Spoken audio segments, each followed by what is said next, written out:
After she stops messaging with Miss Miller, then she talks to her on the phone. And they have multiple conversations up and until Miss Wilkins arrives. Nothing from that morning shows anything out of the normal.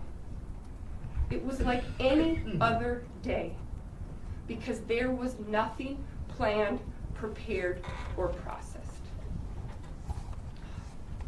But wait, the prosecution wants you to believe that on the 17th, she did all this research, right? She does this research to cut someone's baby out. That's not what you've seen. That's not what Detective Pierce told you. Detective Pierce told you she took every electronic, downloaded it, and with the help of Detective Graham and Detective Deaton, they went through those, and they were looking for evidence. They were looking for evidence of a plan. And what did they bring you? What happens to your cervix? What does this have to do anything with cutting someone's baby out? Oh, but wait. We have the picture of the urinary bladder, right? This is the key. If you read the description down below, this picture is the muscular reservoir where your urine from the kidneys collects before being evacuated through the urethra. This is all they found. This is all they found because there was nothing researched about any of this because none of it was planned, prepared, or processed. This is not proof beyond a reasonable doubt. Why wouldn't you take the time to search how to do a cesarean, what a C-section is? What about something as basic as what does a pregnant anatomy look like? This isn't even someone who's pregnant. Or what about a simple search of how to get away with murder? None of that was there. None of that was there ever, because none of this was planned.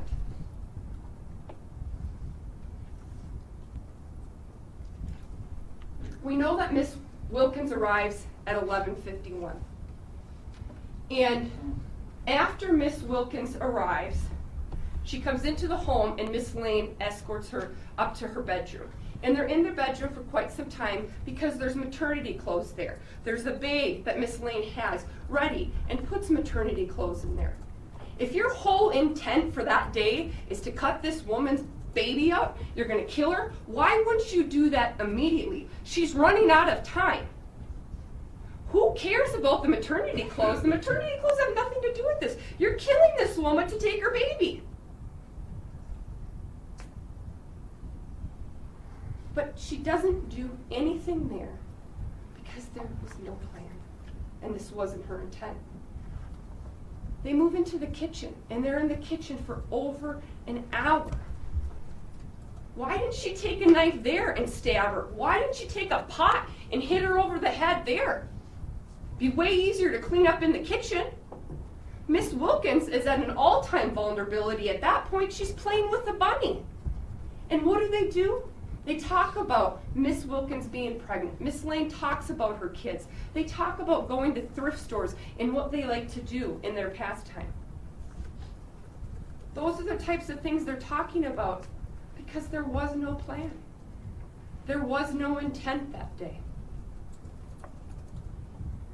You heard from Miss Wilkins that she went downstairs to see these other baby items.